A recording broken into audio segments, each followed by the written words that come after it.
हाय दोस्तों, स्वागत है आपका हमारे स्टडी क्लब में। आज हम करेंगे chapter 1 civics class 10 power sharing. Chapter का नाम है इसके इम्पोर्टेंट क्वेश्चंस। तो ये इस टॉपिक का फर्स्ट पार्ट है। इसके नेक्स्ट पार्ट जल्दी अपलोड कर दिए जाएंगे। Please support us. तो इसका क्वेश्चन नंबर 1 देखते हैं। What is power sharing? तो power sharing means, power sharing का मतलब है sharing of responsibility and powers.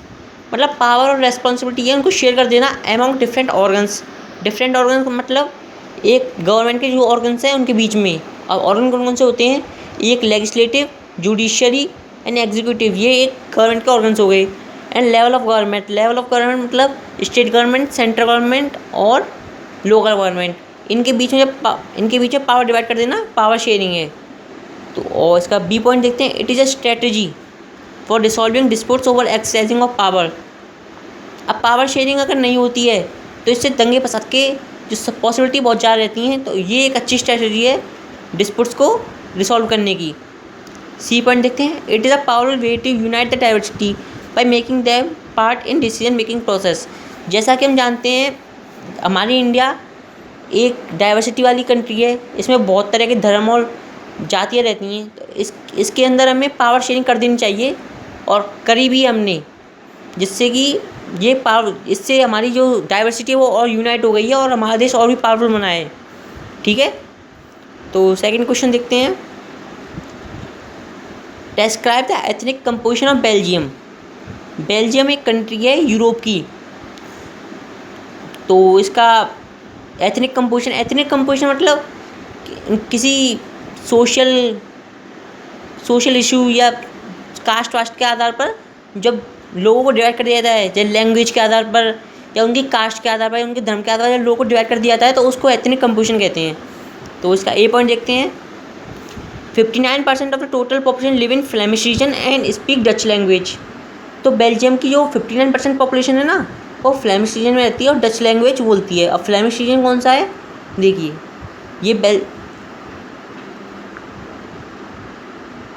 ये बेल्जियम का मैप है। ये ऊपर वाला इसका फ्लेमिश रीजन। तो इसमें कौन रहते हैं? जो डच स्पीकिंग पीपल हैं। ठीक है, बी पॉइंट।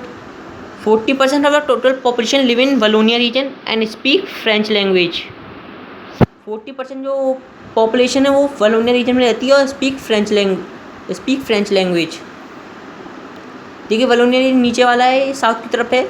इसमें फ्रेंच स्पीकिंग पीपल रहते हैं। ठीक है, 1% of the total population speak German. और जो 1% पॉपुलेशन रिमेनिंग है वो जर्मन बोलती है। वो जर्मन साइडेड बॉर्डर पे रहती है। ठीक है, तो इन capital city Brussels 80% of the total population speak French language and remaining speak Dutch language. अब जहाँ इसमें आपने देखा कि फ्लेमिश रीजन में जो डच रहते हैं वो 60% थे, मतलब कंट्री में मेजोरिटी डच स्पीकिंग पीपल की है। लेकिन इसका उल्टा इसमें ब्रसेल्स जो कैपिटल सिटी है इसमें है। अब कैपिटल सिटी में क्या है? 80% फ्रेंच स्पीकिंग पीपल हैं। मतलब जो फ्रेंच स्पीकिंग कंट्री में माइनॉरिटी में, वो सिटी में, कैपिटल सिटी में मेजॉरिटी में। तो 80% इसमें कौन से फ्रेंच स्पीकिंग पीपल और रिमेनिंग 20% वो कौन से डच स्पीकिंग पीपल। ठीक है, अभी नोट है, इसको पढ़ते हैं। French speaking community was minority in country but majority in capital city. जो फ्रेंच स्पीकिंग पीपल है ना, जैसे कि मैंने आपको बताया, वो कंट्री में तो माइनॉरिटी में, लेकिन मेजॉरिटी जब कैपिटल सिटी की बात आती है तो वो मेजॉरिटी में। They are relatively rich as compare to Dutch speaking community. वो डच स्पीकिंग कम्युनिटी से थोड़े ज़्यादा रिच हैं। Due to this Dutch speaking community enjoy many benefit much later. इस वजह से क्या होता है, जो डच स्पीकिंग कम्युनिटी ना, उसको कई तरह की सुविधाएँ जैसे हॉस्पिटल, स्कूल, ये सुविधा बहुत बाद में दी जाती हैं। This lead to rise of tension in Belgium in 1950s and 1960s। अब 1950s और 1960 के दशक में क्या हुआ, इससे थोड़ी टेंशन राइज हो गई और the tension was more acute in capital city Brussels. और ये टेंशन थोड़ी ज़्यादा बढ़ गई कहाँ पे? कैपिटल सिटी ब्रसेल्स में। This lead to the leaders of Belgium to accommodate the constitution 3 times and introduce Belgium power sharing model. अब इससे क्या हुआ कि ये टेंशन बढ़ी, तो बेल्जियम के जो लीडर थे ना, वो बहुत समझदार थे। उन्होंने जो अपना कॉन्स्टिट्यूशन उसको 3 बार अकोमोडेट किया। अकोमोडेट मतलब उसमें बदलाव किए और उन्होंने इंट्रोड्यूस किया बेल्जियम पावर शेयरिंग मॉडल को इंट्रोड्यूस किया। अब देखिए, टेंशन से बहुत कुछ हो सकता है। सिविल वॉर की सिचुएशन राइज हो सकती है। सिविल वॉर मतलब जब कंट्री के अंदर के लोग ही आपस में लड़ने लगें, और इससे दंगे फसाद भी हो सकते हैं। तो जो बेल्जियम के लीडर थे उन्होंने बेल्जियम पावर शेयरिंग मॉडल को इंट्रोड्यूस किया, तो उसके बारे में पढ़ते हैं। What do you mean by Belgium model? ये बेल्जियम पावर शेयरिंग मॉडल ये examine the interesting elements of Belgium government.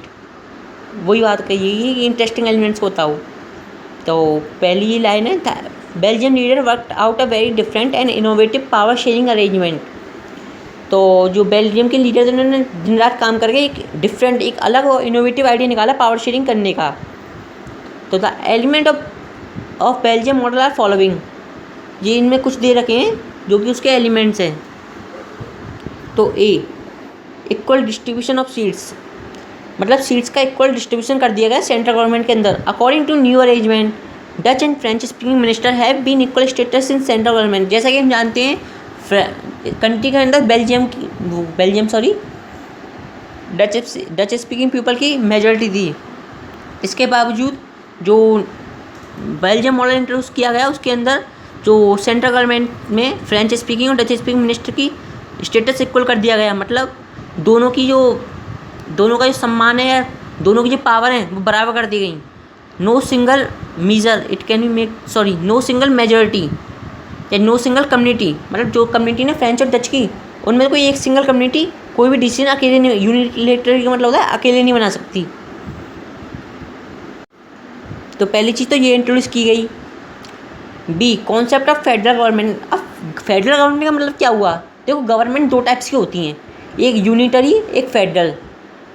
इसको हम चैप्टर सेकंड में और अच्छी तरह समझेंगे। पर फेडरल गवर्नमेंट अभी आप ये समझ लीजिए कि जो पावर होती है ना, वो सेंट्रल से स्टेट से लोकल गवर्नमेंट ट्रांसफ़र कर दी जाती है।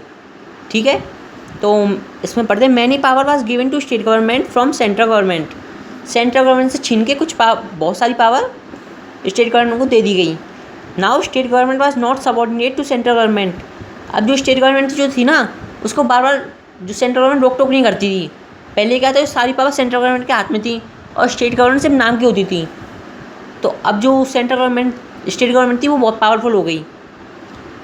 अब सी, इक्वल रिप्रेजेंटेटिव इन ब्रसल्स। जैसा कि हम जानते हैं कि जो फ्रेंच स्पीकिंग पीपल थे, भले वो कंट्री में माइनॉरिटी में थे, लेकिन वो कैपिटल सिटी ब्रसल्स में बहुत अच्छी मेजॉरिटी में थे। तो इसके बावजूद जैसे कि जो डच स्पीकिंग पीपल थे उन्होंने फ्रेंच स्पीकिंग पीपल को सेंट्रल गवर्नमेंट ने बराबर स्टेटस दिया, तो उन्होंने भी ये बात मान ली कि ब्रसल्स में भी इक्वल रिप्रेजेंटेटिव रहेंगे। तो पढ़ते हैं इसको। In the new arrangement Brussels has given equal representative of both the French and Dutch speaking people. अब जो नया बेल्जियम मॉडल इंट्रोड्यूस हुआ तो उसके अंदर क्या था, जो फ्रेंच और डच स्पीकिंग पीपल ब्रसल्स के अंदर उनके रिप्रेजेंटेटिव इक्वल हो गए। जैसे अगर 100 मिनिस्टर्स हैं तो 50 तो फ्रेंच के होंगे और 50 डच स्पीकिंग मिनिस्टर होंगे। ऐसा ही सेंट्रल में था। ठीक है, और कम्युनिटी गवर्नमेंट को इंट्रोड्यूस किया गया। D point, the Belgium model introduce a new concept of third kind of government. जो बेल्जियम मॉडल था उन्होंने एक तीसरी टाइप की गवर्नमेंट को इंट्रोड्यूस किया।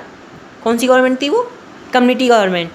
The government is elected by the people belonging to one language community. जैसे कि हर लैंग्वेज की, जैसे डच स्पीकिंग है, फ्रेंच स्पीकिंग लोग रहते हैं उसमें, तो उनके लिए एक अलग कम्युनिटी की गवर्नमेंट बना दी गई, जो उनके लिए लैंग्वेज के इशू पे या एजुकेशन के इशू पे इन पे लॉ बनाएगी।